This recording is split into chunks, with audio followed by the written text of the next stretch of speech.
people love gazing at themselves in the mirror, and like there's nothing wrong with that, but like I do it all the time, but I'm interested in, I mean, not gazing at myself in the mirror, like that's weird, but like I gotta cut that out. Anyway,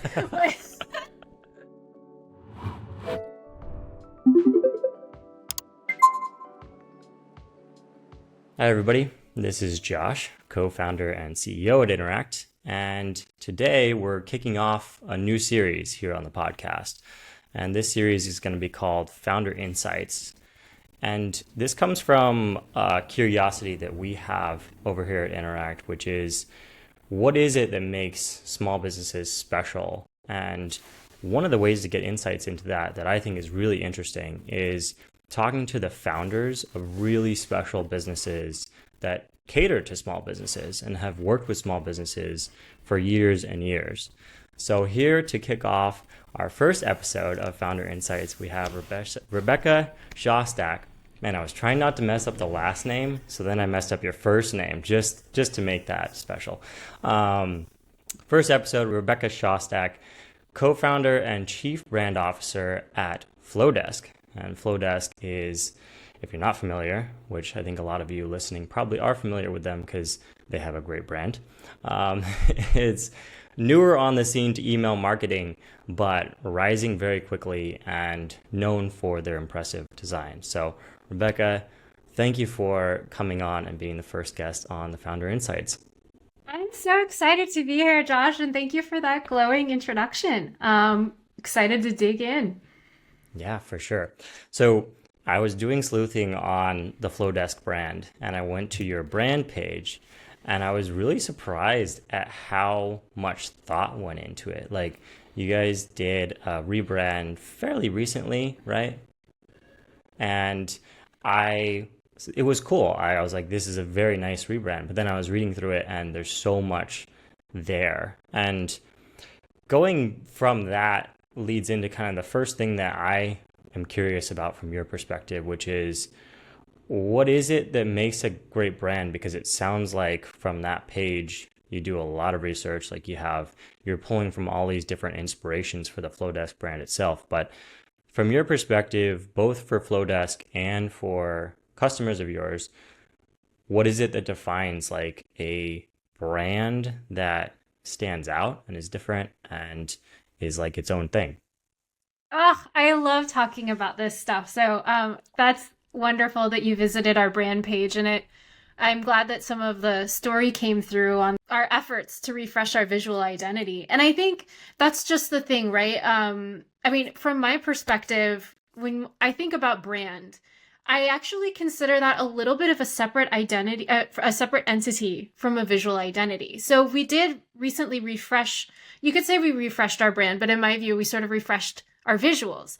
But what makes our brand, I think, super special, and what I hope came across a little bit in that page, is actually the core of what we're trying to give out into the world. So I think a great brand is almost like a universe that you create that helps people feel a certain way or takes them on a journey or tells a special story. And then from there, you can use elements like amazing fonts, colors, visuals, illustrations, and graphics to help you tell that story and create those feelings that you want for people. But at its essence, I think a great brand is really about taking someone on a journey somewhere exciting, right? And I hope that the Flodesk visual identity really makes people feel something when they see it. And I can't exactly say what that something is, but it makes you actually sit up and pay attention and want to follow the story that we're telling and listen to the messages that we're putting out there in the world. And I think for a lot of small businesses, we're entering an era where having a really great brand is one of the most important investments you could make and one of the biggest differentiators that you're going to have in your industry.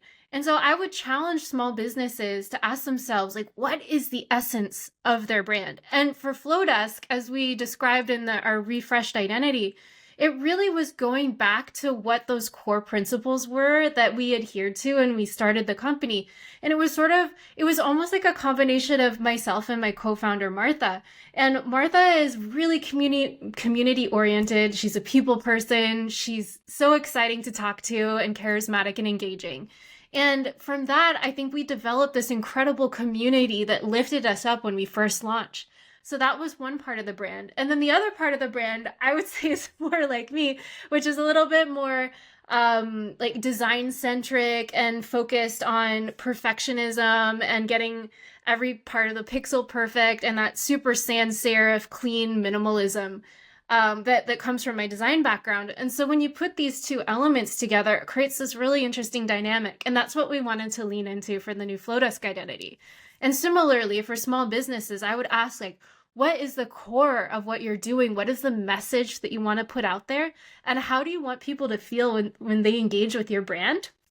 And then take that idea. It could be even like a written brief or some kind of a bullet list or any way that you want to capture that.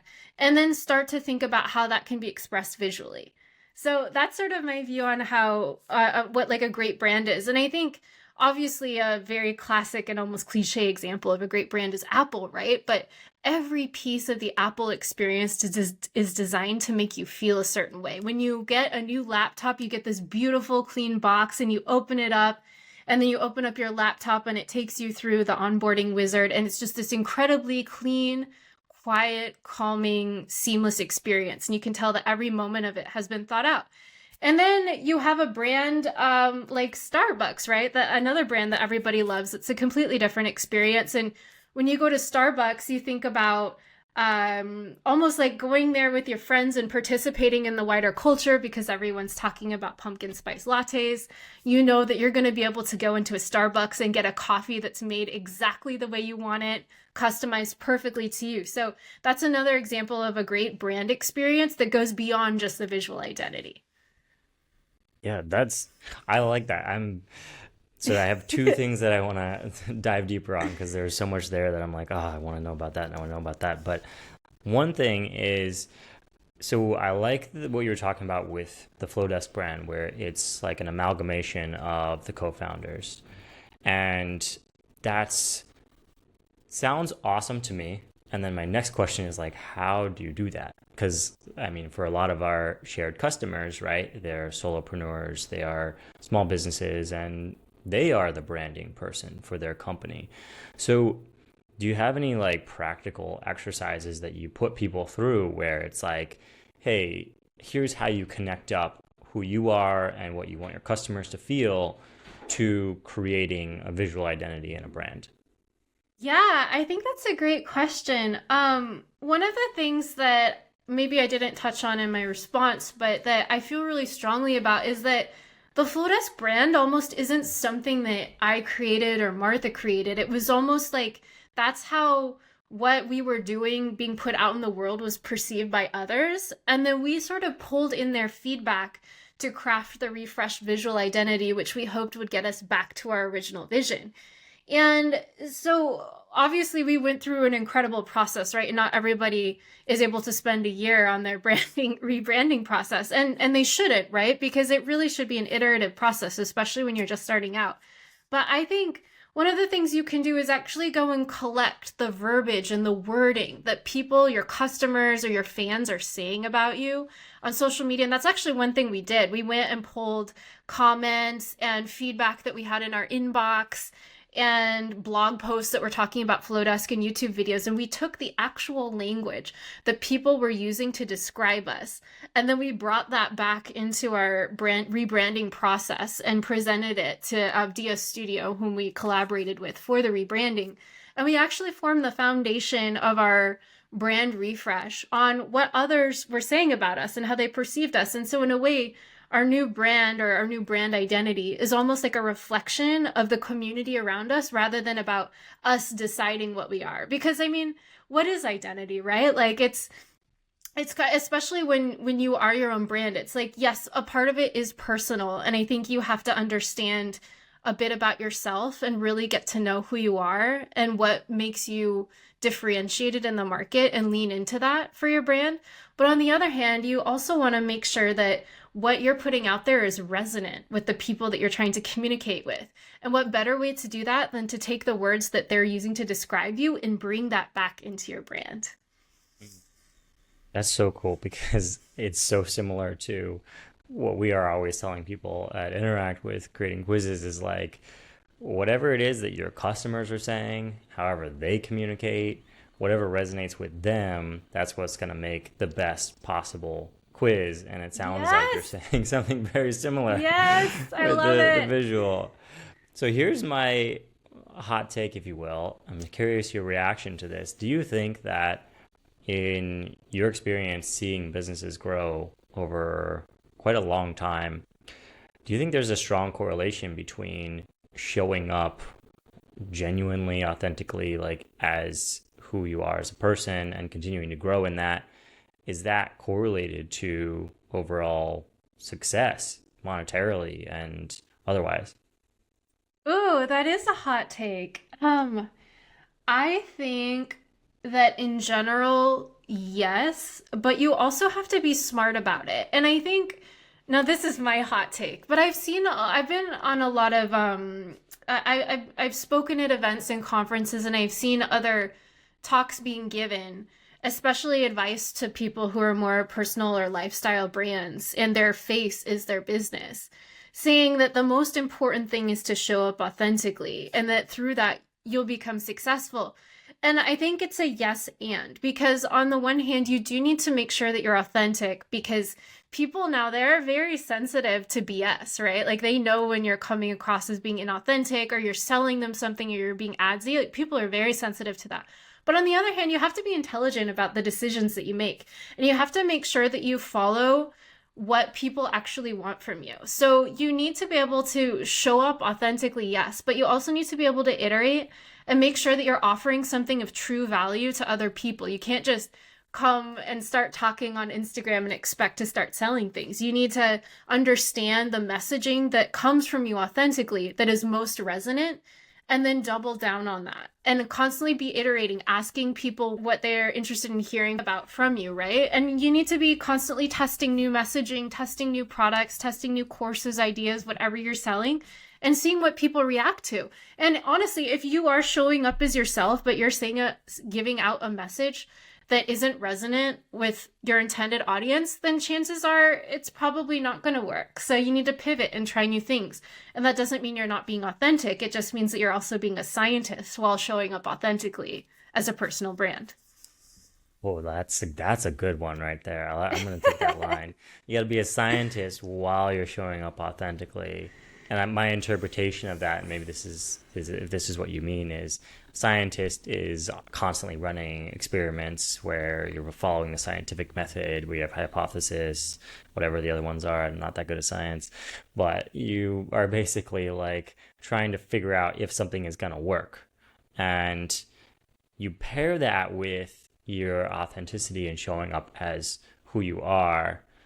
And it almost sounds like what you're saying is you have to do both. Like you can't just show up and start blabbing about whatever TV show you watched last night and expect that to always work. Maybe sometimes that will work, but if that's not resonating with audiences and leading to something that they can actually purchase from you, that's not necessarily going to lead to a successful business monetarily, even if it is like authentically you. Does that sound right? Yeah, for sure. And I think that the most successful influencers really understand this, pairing this duality of understanding what it is about their persona, their personality, their charisma that people get excited about, and pairing that with messaging that they know people really want to hear about. So and selling products too, right? That really speak to people. So you need to almost see yourself as a product in a way, right? Which you're constantly testing and iterating on, while being super true to yourself so that you stand out in the marketplace. Mm, that sounds easy. Um, I don't think so, so. uh, so that leads into my next question that I was thinking about, which is email in general. So imagine that I'm brand new to email, and my question for you as the chief brand officer at Flodesk is, how do I show up with my brand and be authentic in email and also have that lead to sales? Because I need my business to make money. I need to, have some monetary exchange here. how do I do those two things? And from your perspective, what is a good model for what that actually looks like?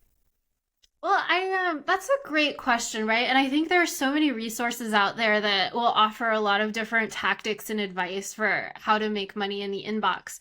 I think as far as branding is concerned, one thing that I know people love about Flodesk in particular, not to make a shameless plug or anything, is that our platform is entirely built to allow people to express their brands as authentically as possible in the inbox, which was quite different from legacy platforms where people felt like their brand could look beautiful on Instagram and their website, but then when they got into their inbox, it would just look like a messy bit of plain text that had no charisma, no brand presence, no feeling to it. So that was really one of the main problems we wanted to address when we built Flodesk. And so I think just making sure from a brand perspective that your emails have the voice, tone, logo, colors, and fonts that one would expect to see in your Instagram and your website will go a long way towards making your brand presence in the inbox a seamless experience. I actually think that's the easy part. As far as sales go, I always believe that if you have a great product, it should be super easy to sell and you should never feel bad about selling it. In fact, if you have a great product, especially a lot of small businesses I see who are selling services or education, like the world needs to get what you have to offer, right? Like you might have some expertise or something amazing, some bit of advice or some kind of trick that you figured out that other people really want to learn from. And there's nothing wrong with selling it. In fact, that's exciting. And email's a great way to do that, right? Because it converts, as we like to say, at least 40 times better than social media. And that's not a made up stat. That's very true. And so when you're thinking about your strategy in the inbox, a good way to think about it is like you have a bank account with your subscribers, right? So you have a relationship with them that you want to put a lot of deposits, positive deposits into before you ask for a withdrawal, which would be for asking for a sale. So if you start an email list, having a nurture flow or some kind of a way to send emails, adding value, giving free advice, sharing stories, developing a relationship in the inbox for a while before you go to ask for the sale is a great way to ensure that you maintain a great relationship with your subscribers and they feel super supported by your brand and they feel like they have a personal connection to you. And then you go ahead and make the sale after you've provided all that value so that you have this really wonderful high credit bank account with your subscribers. And then when you go to ask for a little deposit, go to make a little ask from them, hey, check this out, go to buy this, they're going to feel really invested in your brand already. And chances are, if you're selling something that is similar to the content that you've already been providing them that they're excited about, they're going to want to buy it.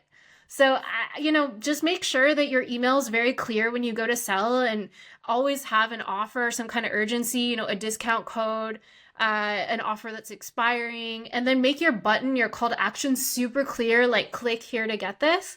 And chances are you're going to do very well making sales. You just have to make sure that your product is on point and you have that great relationship established with your subscribers so they trust you and they feel supported by you and they're interested in what you have to offer. That's very specific advice, which I appreciate because I think oftentimes in the world of marketing, right, it's like, just do this, and it's hard to really nail down what it is you're talking about. I know this is a customer question that we get because everybody likes even more specifics, but drilling down into that a little bit, like what have you seen, and maybe this varies by industry, but in terms of how many times are you making deposits versus withdrawals, like in terms of actual email sends, like what does that ratio typically look like for successful businesses? Oh man, you know what? We get a lot of questions like that too. And I have to be totally honest. There is no formula that is 100% guaranteed to give you results, right? And I think, again, that's where being a scientist comes into play, where you want to test things out and experiment. It depends too on the type of business, because if you're an e-commerce company, so for example, I'm a huge fan of Anthropologie. I love their clothing, and they actually send marketing emails every single day to their list, like every single day, which would, most businesses, small businesses would be like, wow, my subscribers would all unsubscribe after that. But I'm so entertained and delighted by their emails that I love getting sold to every day in the inbox and probably spend more money there than I should. But I think it's a great example of a company where their model is e-commerce. So they're always merchandising new products, especially that come with the season and the vibe of the culture.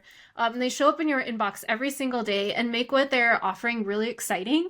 And I almost perceive it as entertainment. So in a case like Anthropologie, having a sale email every day is actually sort of exciting for me. But if I'm subscribed to see an astrologist or someone who's more offering advice or coaching, I would love a few emails. You set up your nurture sequence, maybe having 3 or 4. The first one that welcomes you to the list and maybe delivers a freebie if that's your lead magnet. And then the second and third are nurturing you with some tips or some advice, or like, I'm a Gemini, so be like, hey Gemini, today you're supposed to chill out, don't work too hard, or this week keep focused because you can be easily distracted or whatever. And I would enjoy getting a series of those emails over a few weeks. So maybe 3 or 4. And then if they wanted to go in and say, hey, okay, I'm glad that you're loving my content. Here's a special deal for you. Book a one-on-one astrology session with me. And here's a special coupon code.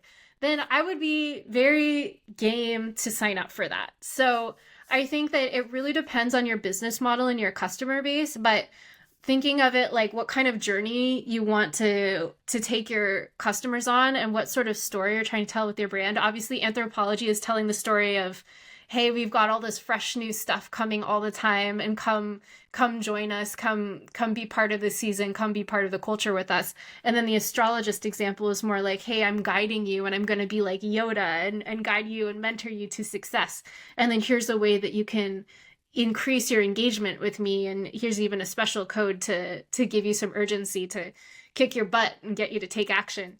That works really well in a situation like that. So I think you really have to be intentional and think about the way that people want to engage with you. But one thing you should not do is be afraid to start sending emails to your list, because I hear that all the time. And if somebody subscribes to your list, they want to hear from you. So don't be afraid to reach out to them, right? And don't be afraid to experiment, and don't be afraid to ask for the sale. You have to try. If you're going to be a scientist and experiment, you have to experiment. So you got to just get in there and get over it and get going with your email list. I think that's a universal fear, because that is the number one thing that we hear as well, is like, I'm afraid to put my quiz out there. Like, what's going to happen? Like, are people going to like it? There's just all this fear that comes up with launching things, sending an email or whatever it is. And then the thing that I heard a lot from what you were saying that I really like is it's about the story of your brand. Like, just like the branding, like the visual elements are about the story of your brand, so is your emails. And if the story of your brand is one that's very, there's constantly new stuff like the Anthropologie, then it makes sense to send more emails. If your story of your brand is more slow burn, like the astrology example, then it's more appropriate to send less emails. And that's a very similar approach that we have with folks making quizzes who are asking us for the same types of specifics of like, how many questions should my quiz have? Like, how long exactly should it be? How exactly should I rate every element of this quiz? And it's like, well, the answer is like, what's going to align with your business and how you operate, because that's what's going to resonate. And we can see it in the numbers. Like, it actually works better when it's more authentically you as like the creator of the quiz. So now I want to jump over to talking about quizzes a little bit. Let's do it. We are here. I didn't even mention this at the top of the show, but we're here because Interact and Flodesk are integrating directly, which is like, I'm sure there's much cheering happening on the other side of the internet right now. People are going to be very happy about this, and being able to just connect the two tools directly, it's just such a great fit. And we're very excited about it on our end as well. So, jumping into I did the happy dance, just to express the other side of the internet. Yeah, That's a representing. good thing. It's like a guessing game of like guess how they're gonna react, and then they have to guess how you're gonna react, and then it goes back and forth. That should be a game. Um, okay, so if we're going from a quiz to an email, right? Because quizzes are all about not just being fun and engaging, which they do that, and it helps you connect with your audience in terms of like the back and forth of the quiz. But one of the big draws is that you can ask for an email at the end of the quiz, and because you've already had this back and forth, you have some rapport built up, you're more likely to get opt-ins at the end of your quiz, and that's what we've been doing forever, and that's why our company exists. But then you go over to the Flodesk side. If you integrate your quiz with Flodesk, what does that look like? Like, what's a good handoff look like for a business when they use a quiz to build their email list, and now they've got this new subscriber? Maybe they know some things about the subscriber from the quiz. But how do you start the story from there? Because it's kind of like the beginning of a journey with this new customer that may go on to become a really high ticket client of yours in the future. But this is like the very beginnings, and it's like you want to make sure you don't mess that up. At least that's what we hear a lot from our customers. So no pressure, but how do they not mess that up and make a perfect email sequence after someone subscribes? Oh my goodness. I love quizzes. I think they're one of the best lead magnets that you could possibly have for building your list, right? For two reasons. The first one is that if you nail your quiz, if you know your audience really well and you get a great quiz, it's just so exciting. Like, I love quizzes. I take them all the time. I probably sink too much time into them. Very busy, but yeah, I always find time to take a quiz, especially ones that will tell me something about myself, right? Like personality or preferences or my favorite fashion style, what you name it, right? Second reason quizzes are fantastic lead magnets is because of the commitment curve. So you get in there, you start taking a quiz, and literally, as I just said, they're time consuming, right? So you might be spending 7 minutes, 5 minutes, 7 minutes plus on this quiz, and you've really invested a lot of time and brain power into putting in the answers that you feel most represent you, because you're invested in the answer. You want to know what your personality type should be doing, or what your Enneagram type is, or what horoscope you have coming for your Q4 sales season, whatever, right? And there's so much investment in that. It's almost like you paid a little bit into it. And so if you get hit with a paywall where you're being kind of asked to pay with your email address, chances are you're going to do it. I mean, if people are invested in a great quiz that takes them on a journey, they're really going to want that payoff. It's like watching a movie where you get almost up to the climax, and then someone says, hey, like, you need to pay to see how this story ends. And chances are, if you're telling a good story, people are really going to want to know how it ends. So I love the idea of using quizzes for lead magnets. And I think that you just have to think of it like that, right? Like, with your quiz, you're building a story where the quiz taker is the main character, and they want to know how their story ends. And then you get to give them that climax, that release, that aha moment using email, which is fantastic. You get to collect their email, and then you get to give them a really spectacular experience of getting their quiz result in their inbox. And I think there's so many exciting ways that you can do that. And the first part of it, obviously, is building a quiz that you know people are really curious about. Like, maybe it's your top asked question of your business. If you're an interior design stylist, like, taking a quiz to figure out what style you are, or what colors would most fit your new office, I don't know, or your fashion style, or your horoscope, or like my favorite Enneagram types and personality types. I love a good quiz that can give me more insight into who I am and give me meaning in my life. Like, I actually think quizzes can be pretty profound. Get super philosophical about it. And when it comes to delivering that payoff in the inbox, I think you can really go crazy with making this email super exciting. Email is such a dynamic medium. You can offer videos in it. You could do a write-up and have a cool design in it. You could color coded based on the answer. And then you can continue the journey after the email, right? So if I take a personality quiz and then I find out my result in the inbox, chances are I actually want to know more. So you could even think of your email as like a cliffhanger. It's almost like watching a TV show and it's leaving you hanging, and then you want to get the next email where it's like, okay, well, here's your result, which means blah blah blah, but in order to know a little bit more about your personality, stay tuned for my next email. And so you just keep the story going, starting with the quiz and then continuing it in the inbox. And the other thing that's great here is that people are obviously going to, you're probably going to have a very high open rate for that quiz result email. So it's also a great chance to merchandise all of the things that your brand has to offer. So you could send them on to different touch points.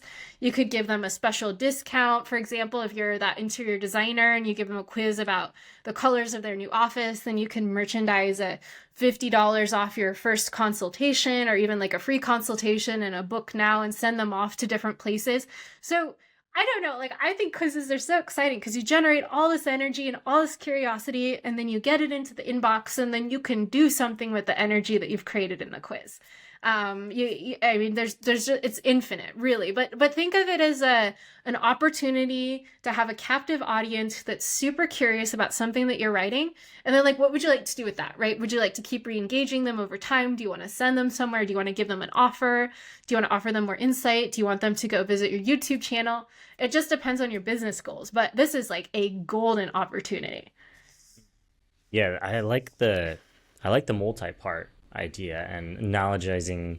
Is that a word? Analogizing to Making an analogy. making an analogy. Analogizing. Analogizing, Yay. new word.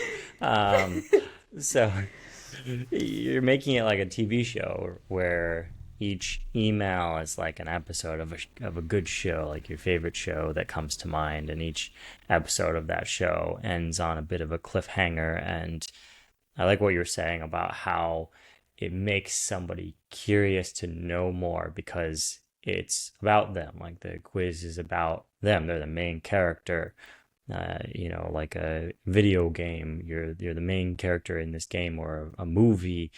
It's about you as an individual, and here's these emails that are continuing to be about you. And the one universal interest that I think all humans have is themselves. And Yes. it's pretty easy if all these emails are about them. Like, of course, they're going to open it, and then you throw in that it has the great branding, it has the great design from your brand, so it's visually enjoyable to look at those emails as you're reading about yourself. It's like, well, this is great. I'm looking at a great looking email here that's well designed, and I am reading about myself. Like, what else? What could go wrong? It's like you're sitting, looking at this beautiful landscape and watching a movie about yourself. That's kind of the analogy that comes to mind for me. So can't go wrong with that. And I think it's a great way to have people get interested in your brand and continue to be interested in your brand because it's your brand, but talking about that individual person, which I think is really, really great. And they did this study during COVID of people on Zoom, and it said something like people spent 70% of the time on Zoom meetings looking at the little thumbnail of themselves instead of the speaker. And so I think this reminds me a little bit of that. And I love what you said, Josh, about this being personalized to them, right? So you have like an absolutely captive audience, and people love gazing at themselves in the mirror, and like there's nothing wrong with that, but like I do it all the time, but I'm interested in, I mean, not gazing at myself in the mirror, like that's weird, but like I gotta cut that out. Anyway, that'll be the YouTube clip. Rebecca, actually, co-founder of Flodesk.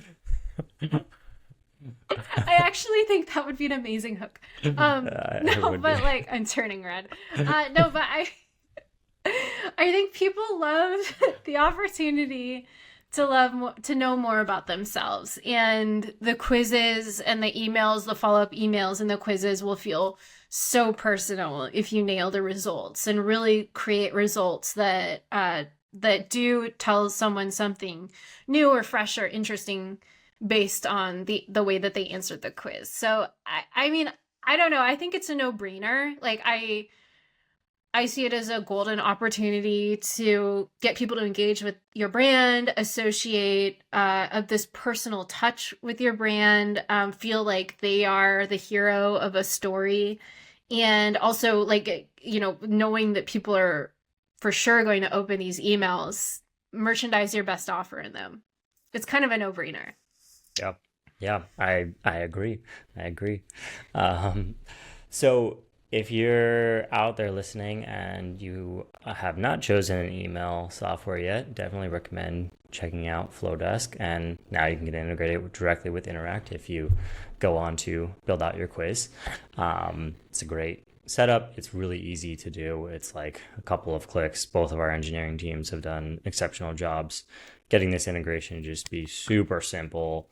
No go-betweens required, just directly between the two softwares. And it's very easy. Like, I've done it 1,000 times at this point, but even if it's your very first time connecting it up, it's clicking on options. There's no coding or fancy stuff required. It's just like very intuitive. So definitely recommend checking that out if you're in the market and are still choosing, because we do get that question a lot from folks. So one of the ones that we definitely highly recommend. Moving over, because I have questions about your entrepreneurial journey. First question that's like somewhat selfish because I like to learn. Who are your inspirations? Who are the people that you've learned the most from, whether it's about brand or building a company? Because Flodesk has an impressive brand and it's also an impressive company. So who are the folks that have paved the path or led the way that you would emulate? That is a great question. And I'm struggling to name just one because there are so many. I think I grew up in Silicon Valley during the 80s and 90s, which was a wildly exciting time. And my dad was also a founder and inventor, and in computer science. And he, like, just growing up watching him do his thing, I think kind of got the whole entrepreneurialism bug in my blood. So I feel like I've always had it. I know it's very cliche, but I love what Steve Jobs did in a lot of ways, because he was one of the first founders to really marry the idea of like design and like high design concept with technology. And I've seen a lot of companies try and sort of imitate that, but he was one of the first, and I really think it was truly revolutionary. And that built one of the most valuable companies in the world. So just seeing the way that he brought storytelling and design into computers, which were at the time something that were considered very geeky, clunky, ugly, and completely utilitarian, was extremely inspiring. Um, One of the inspirations that I cite a lot for Flodesk in particular was the mid-century architect Richard Neutra. And he was from Austria and came over to Los Angeles in the mid-century and was highly influential in the architecture scene and the mid-century design scene in general. During the 1950s, 60s. And one of the things that Neutra really pioneered was this idea that good, clean, minimal design could actually improve your health. Like, it wasn't just about aesthetics and it wasn't just about function. It was like something really clean and minimalist could actually improve your health if you lived in it. And so I love that concept, right? And I took it and I was like, okay, how can we actually apply that to software? Because that's not something that you hear about with software. It's like an experience that actually makes you feel clean and encouraged to go into creative flow.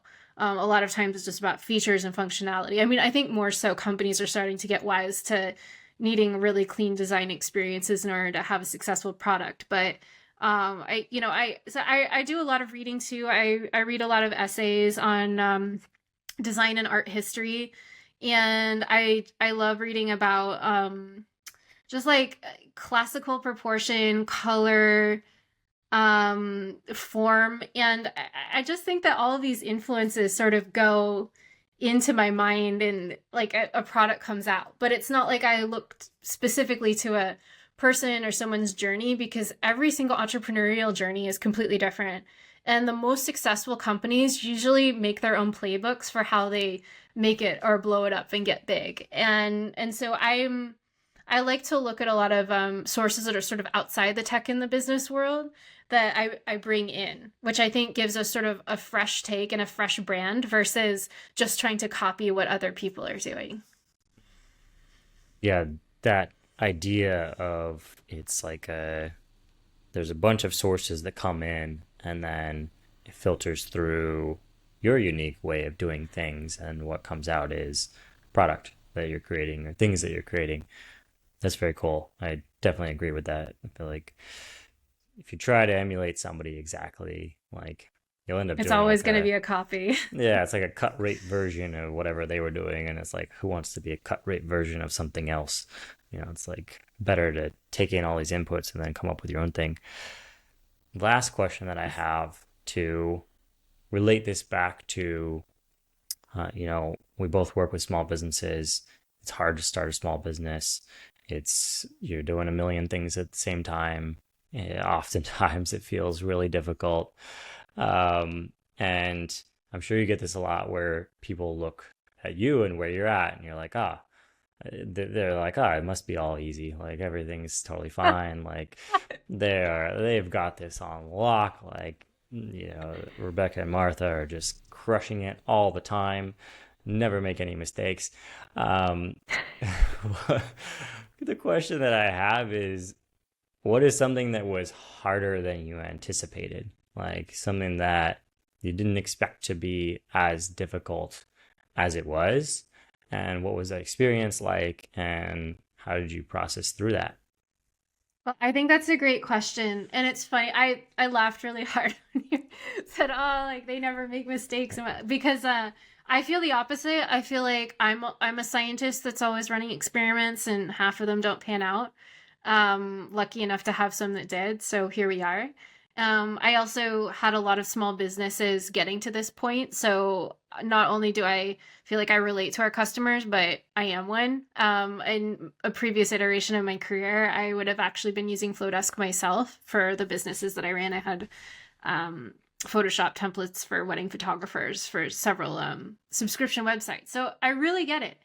And I think one of the things in that vein that's been tricky for me in particular is going from being a designer, a true individual contributor designer, to becoming quote unquote an executive. And like, what does that even mean? It means basically becoming a manager, someone who gives feedback and drives a vision, but I'm here basically to support my team. And my team now are the superstars. They're the ones who are crafting this incredible design and all of the work that everybody gets to see and enjoy.